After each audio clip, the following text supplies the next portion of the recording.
चलिए, तो अभी हम सब सीखेंगे एक रासायनिक समीकरण जो हमारा दिया गया रहता है। तो उन रासायनिक समीकरण को हम सब संतुलित कैसे करते हैं। तो पिछला लेक्चर में हम लोग एक ऑल ओवरव्यू देखे थे कि किस प्रकार से रासायनिक समीकरण को संतुलित करते हैं। कैसे करते हैं कि अभिकारक की ओर के परमाणुओं की संख्या और उत्पाद की ओर के परमाणुओं की संख्या, जब दोनों तरफ के परमाणुओं की संख्या बराबर हो जाती है तो उसे हम लोग क्या कहते हैं, संतुलित रासायनिक समीकरण। संतुलित रासायनिक समीकरण में हमें ज्यादा कुछ करने की जरूरत नहीं रहती है। क्या करते हैं हम लोग, अभिकारक की ओर के परमाणु की संख्या और उत्पाद की ओर के परमाणु की संख्या, दोनों तरफ के परमाणु की संख्या को क्या कर देते हैं, बराबर। जब दोनों ही बराबर हो जाएगा तो उसको हम लोग क्या कहेंगे कि हाँ, रासायनिक समीकरण संतुलित है। इसे संतुलित करना क्यों आवश्यक है, क्योंकि द्रव्यमान संरक्षण के नियम के अनुसार क्या होता है कि ना तो द्रव्यमान को उत्सर्जित किया जा सकता, ना ही उसका विनाश किया जा सकता है, इस कारण से। ठीक है, चलिए, तो पहला यहाँ पर हमारे पास पहला समीकरण क्या दिया गया है, कॉपर जो है ऑक्सीजन के साथ अभिक्रिया करके क्या बना रहा है, यहाँ पर CuO, कॉपर ऑक्साइड बना रहा है। अब बात को जरा सा समझिए, यहाँ पर पहले छाटिए, गिनिए कि कॉपर के गो है, Cu कॉपर। ठीक है, एक काम कर ले इसको और हम नजदीक में, Cu कॉपर कितना है, तो यहाँ पर पूछिए में एक और सामने में एक, तो एक एकम कितना हुआ, एक। तो कॉपर इधर अभिकारक में एक, उत्पाद में कितना है, उत्पाद में पूछिए में एक और सामने में भी एक। ठीक है, तो यहाँ पर एक, यहाँ पर एक, दोनों कॉपर बराबर है। इसको हम लोग चाहेंगे तो टेबल से भी कर सकते हैं, बट उतना हम लोग अभी टेबल उबल का लफड़ा नहीं लेने जाएंगे। जब दिमाग हम लोग का उतना विकसित हो ही गया है तो क्या हम लोग टेबल उबल बनाएंगे, डायरेक्ट हम लोग यहीं से देखते हैं कि कॉपर कितना, पूछिए में एक और सामने में एक, तो एक एकम एक। देखिए, मन में सोचिए कि पूछे में कुछ नहीं तो एक और सामने में कुछ नहीं तो एक, तो एक एकम एक। पिछला लेक्चर देख लीजिए, वहां पर हम बहुत ही अच्छा से डिटेल में इस तरह गिनने के लिए सिखा दिए। और यहाँ पर कॉपर के पूछे में एक और सामने में एक, तो एक एकम एक, तो दोनों तरफ क्या हो गया, बराबर है। मतलब कॉपर का संख्या क्या हुआ है भाई साहब, बराबर। ऑक्सीजन का देखते हो तो ऑक्सीजन का पूछिए में दो और सामने में एक, तो दो एकम दो। और यहाँ पर पूछिए में एक और सामने में एक, तो एक ही है। तो यहाँ ऑक्सीजन दो है, यहाँ पर एक है, तो ये ऑक्सीजन बोलेगा है उसको 2 टका दिया और हमको 1 रुपया नहीं दिया, हमको भी 2 टका दो। तो इधर ऑक्सीजन कितना है, 2, और इधर ऑक्सीजन कितना, 1। तो इधर 1 है और इधर 2 है, तो 1 में कितना से गुना करेंगे, 2 आ जाए। गुना करना है, कितना से गुना करेंगे, 2 आ जाए, तो 2 से गुना करेंगे। लेकिन जब भी हम लोग रिएक्शन को बैलेंस करते हैं ना, तो सामने में लगाते हैं, तो 2 होगा यहाँ पर सामने में। ठीक, फिर से चेक करेंगे, कॉपर कितना है, एक एकम एक, यहाँ पर कॉपर एक और यहाँ पर कॉपर देखिए 2 और यहाँ पर एक, तो 2 एकम 2। इधर कॉपर 2 है और इधर कॉपर कितना, 1 है, तो यहाँ पर कितना लिखेंगे, 2। तो 2 एकम 2 कॉपर हो गया और कॉपर यहाँ पर भी 2 एकम 2। चलिए, बैलेंस हो गया। अब ऑक्सीजन को देखते हैं, तो ऑक्सीजन 2 एकम 2 और ऑक्सीजन यहाँ पर कितना है, 2 एकम 2, बैलेंस हो गया। दूसरा रिएक्शन को हम लोग लेते हैं, दूसरा में क्या दिया गया है, H2 प्लस O2, हाइड्रोजन और ऑक्सीजन अभिक्रिया करके क्या बना रहा है, जल बनाता है। ठीक है, H2O बना रहा है। गिनने से किया है, हाइड्रोजन कितना, तो हाइड्रोजन कितना, यहाँ सामने में 1 और पूछिए में 2, तो 2 एकम 2, यहाँ पर हाइड्रोजन 2 है और यहाँ पर पूछिए में 2 और सामने में 1, तो 2 एकम 2। तो इधर भी हाइड्रोजन 2 और इधर भी हाइड्रोजन 2, बैलेंस है। यहाँ पर हम लोग देखते हैं, तो यहाँ पर ऑक्सीजन कितना है, यहाँ पर सामने में 1, यहाँ पर 2, तो 2 एकम 2, यहाँ ऑक्सीजन 2 है और यहाँ पर तो ऑक्सीजन 1 ही है, यहाँ पर 2 और यहाँ पर 1, तो क्या करेंगे, यहाँ पर 1 है ना, तो यहाँ पर 2 से मल्टीप्लाई करेंगे, बैलेंस। अब फिर से देखते हैं, तो हाइड्रोजन कितना हो गया, 2, हाइड्रोजन कितना हो गया, 2 दूनी 4, इधर हाइड्रोजन 2 है और इधर कितना है, 4 है, तो कितना से मल्टीप्लाई करेंगे, यहाँ पर 2 से मल्टीप्लाई करेंगे तभी ना होगा, 2 दूनी 4, यहाँ पर भी 2 दूनी 4, बैलेंस हो गया। ऑक्सीजन कितना है, 2 एकम 2, ऑक्सीजन 2 एकम 2, बैलेंस हो गया। तीसरा वाला रिएक्शन क्या है, तीसरा में देखिए यहाँ पर sodium plus oxygen Na2 sodium oxide, ये सब हीट एंड ट्रायल मेथड वाला। ठीक है, ये चुटकी में हम लोग का समाप्त हो जाएगा ये रिएक्शन।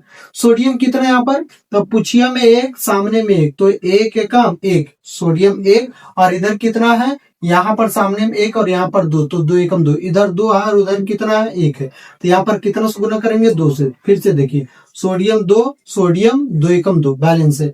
ऑक्सीजन कितना है, 2 एकम 2 और ऑक्सीजन यहाँ पर कितना है, 1 है, तो 1 है भाई, इसको 2 मिला और इसको 1 मिला है, तो यहाँ पर हम लोग कितना से मल्टीप्लाई करेंगे, 2 से मल्टीप्लाई करेंगे, है ना, कितना से, 2 से। अब फिर से हम लोग गिनेंगे, तो सोडियम कितना हुआ, सोडियम यहाँ पर सोडियम के 2 परमाणु है और इधर सोडियम का कितना हो गया, 2 दूनी 4, यहाँ पर 4 परमाणु, इधर 2 और इधर 4 है, तो यहाँ पर हमको कितना करना होगा, 4 करना होगा, तो 2 है यहाँ पर, तो इसको मिटा करके हमें कितना कर देना होगा, 4।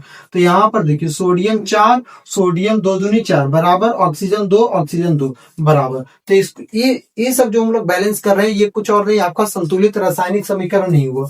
चौथा, चौथा में क्या है आपका Fe2O3 आयरन ऑक्साइड, और उसके बाद क्या है Al एल्युमिनियम। तो यहाँ पर क्या बनता है Al2O3 एल्युमिनियम ऑक्साइड और Fe आयरन बनता है। तो आयरन यहाँ पर कितना है, आयरन Fe कितना है, तो 2 एकम 2, यहाँ पर 2 है, और इधर कितना है, यहाँ पर 1, इधर 2 है और इधर 1 है, तो यहाँ पर कितना बैठाएंगे 2। फिर से चेक करते हैं, आयरन 2 और आयरन का परमाणु भी इधर 2। उसके बाद देखते हैं तो ऑक्सीजन कितना है, यहाँ पर 1 और नीचे में 3, तो 3 एकम 3, और यहाँ पर भी कितना 3 एकम 3 बैलेंस है। उसके बाद एल्युमिनियम, यहाँ पर ये एल्युमिनियम जो है यहाँ पर 1 है 1, और यहाँ पर 2 है, कितना बैठा देंगे 2। एक बार फिर से चेक करते हैं, उसके बाद हम लोग देख लेते हैं। आयरन का कितना परमाणु, Fe का कितना परमाणु, 2 एकम 2, इधर 2 एकम 2 बैलेंस हो गया आयरन। ऑक्सीजन का कितना परमाणु, 3 एकम 3, 3 एकम 3 बैलेंस है, एल्युमिनियम 2 बैलेंस हो गया। एक हम लोग और ले लेते हैं, मान लेते हैं पांचवा दिया रहेगा, जैसे कि Fe प्लस H2O, ठीक है। तो ये दोनों अभिक्रिया करता है, Fe प्लस H2O, मतलब आयरन जब जल के साथ अभिक्रिया करता है तो क्या बनाता है, क्या बनाता है आपका Fe2O3, ठीक है, ये होगा। और साथ में आपका कौन सा गैस इवॉल्व होता है, हाइड्रोजन गैस। अब यहाँ पर देखिए आयरन कितना है, यहाँ पर आयरन का 1 परमाणु और आयरन के कितना परमाणु 2, तो यहाँ पर आयरन का 1 परमाणु और यहाँ पर 2 परमाणु, तो यहाँ पर कितना लिखेंगे 2 लिखेंगे, तो बैलेंस हो गया, आयरन 2 आयरन यहाँ पर 2। उसके बाद हाइड्रोजन का कितना परमाणु 2, हाइड्रोजन का कितना परमाणु 2 बैलेंस है। ऑक्सीजन यहाँ पर कितना है 1 है, देखिए 1 एकम 1, ऑक्सीजन 1 है, यहाँ पर भाई सब 1 और सामने में 1, तो 1 एकम 1, और ऑक्सीजन का कितना है 3, तो यहाँ पर 3 और यहाँ पर 1, तो यहाँ कितना बैठाएंगे 3 बैठाएंगे। फिर से चेक करोगे, जब भी कुछ डिजिट बैठाओ फिर से चेक करो। तो Fe कितना है, Fe2 और यहाँ पर Fe2, ठीक। हाइड्रोजन कितना है, 3 दूनी 6, हाइड्रोजन यहाँ पर 2 है, तो 2 है, तो यहाँ पर हाइड्रोजन है 3 दूनी 6 और यहाँ पर 2, तो 2 में कितना से गुना करेंगे कि 6 आ जाए, 3 से गुना करेंगे, तो 3 दूनी 6, 3 दूनी 6 हो गया बैलेंस। ऑक्सीजन कितना है 3 एकम 3, ऑक्सीजन 3 एकम 3। जो बच्चा को अगर कहीं दिक्कत हो रहा है समझ रहे हैं, तो इससे जस्ट पहले हम वीडियो बनाए हुए संतुलित रासायनिक समीकरण क्या है, नीचे हम वीडियो के डिस्क्रिप्शन में ऐड कर देंगे, वहां पर आप लोग पहले वो वीडियो को देखिएगा, उसके बाद ही बोला बहुत ही सुंदर से समझ में आएगा, ठीक है। हम लोग डायरेक्ट ये बोला इस वीडियो लेक्चर में हम लोग प्रैक्टिस कर रहे हैं, कैसे कैसे परमाणुओं को गिना जाता है, किस प्रकार से गिना जाता है, उन चीजों को हम पिछले लेक्चर में कवर अप किए हुए, ठीक। चलिए एक आध को हम लोग और देख लेते हैं, इसको पहले आप स्क्रीनशॉट ले लीजिए, ठीक है। चलिए यहाँ पर हम लोग कुछ और रिएक्शन को देखते हैं। हाँ, कितना रिएक्शन हुआ, 5 गो रिएक्शन हुआ, एक आध को हम लोग और देख लेते हैं, ठीक।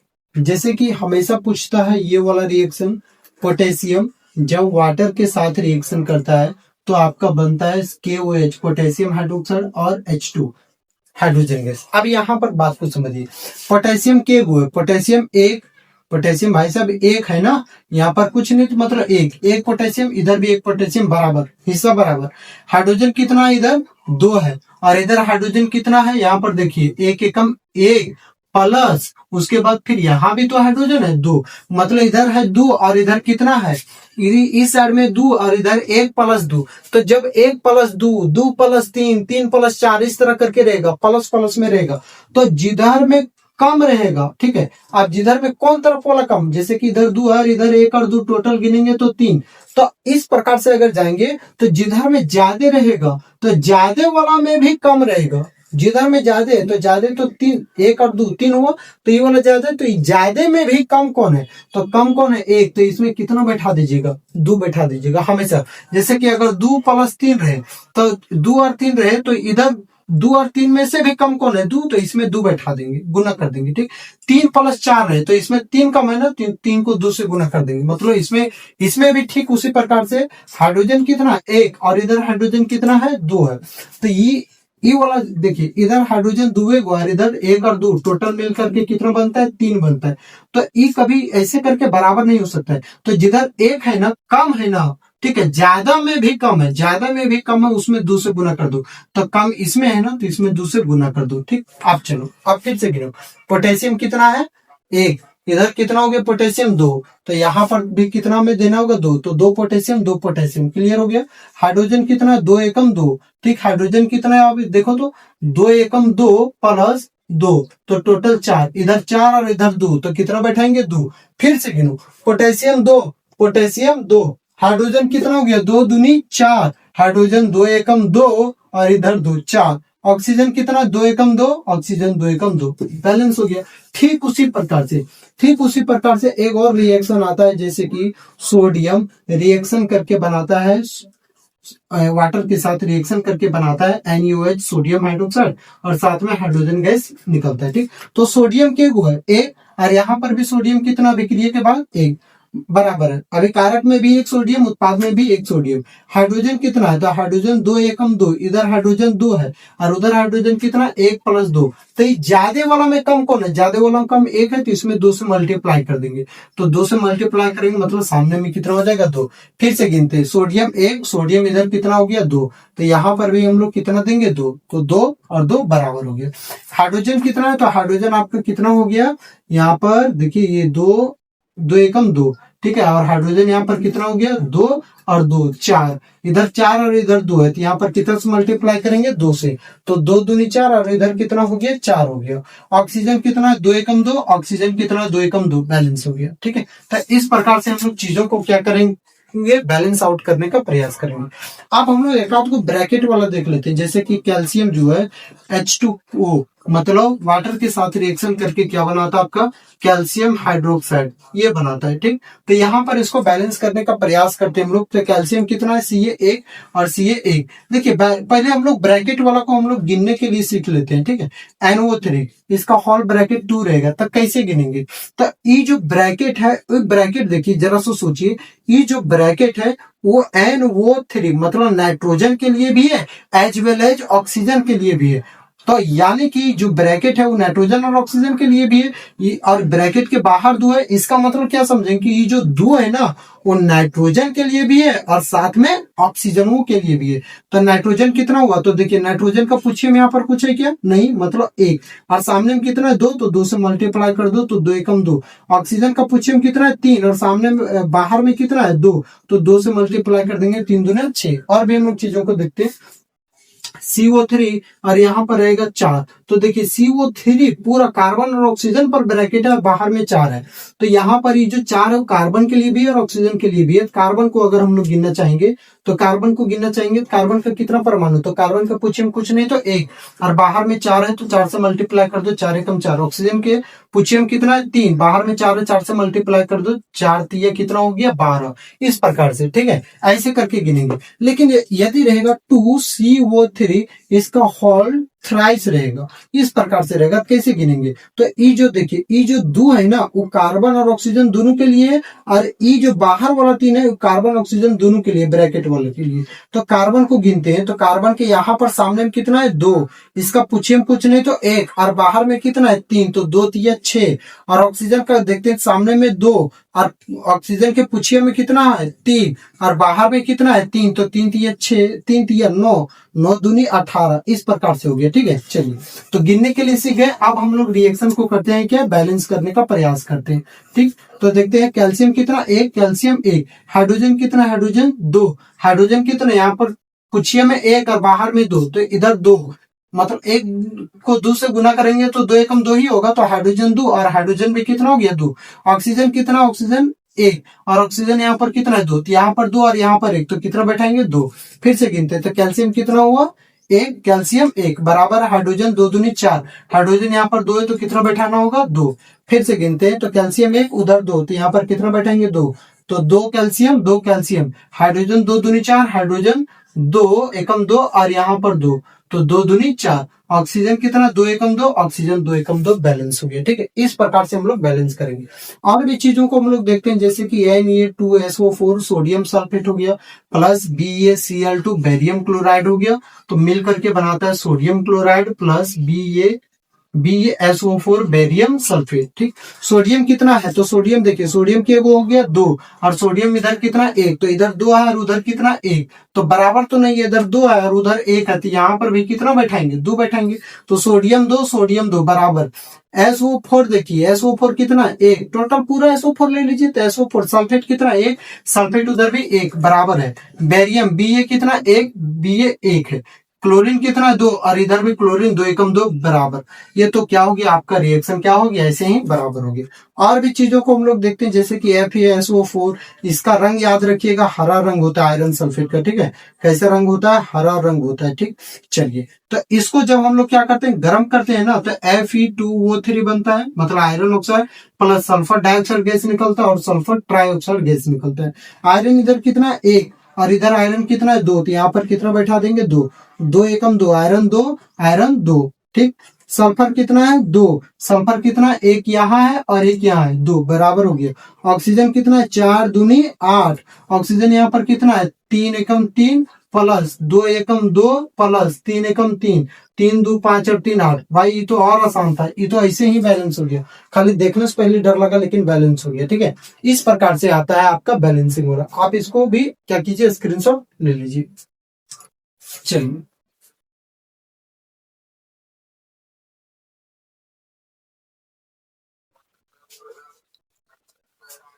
चलिए तो होप कि आपको समझ में आ गया होगा। अब क्या कीजिएगा हम यहाँ पर कुछ रिएक्शन को भी लिख देंगे, आप घर में अपने से, या तो अभी अगर नहीं लिखते हैं तो घर में आप अपना बुक खोलिएगा और बुक में लास्ट साइड में दिया रहेगा रिएक्शन को बैलेंस करने के लिए, उन सारे रिएक्शन को क्या कीजिएगा आप बैलेंस कर लीजिएगा, ठीक है। मिलेंगे अब हम लोग नेक्स्ट लेक्चर में। नेक्स्ट लेक्चर में क्या पढ़ेंगे? संचारण क्या होता है, विकृत गंधिता क्या होता है, ठीक है। चलिए अभी हम लोग आज की क्लास में यहीं तक रखेंगे।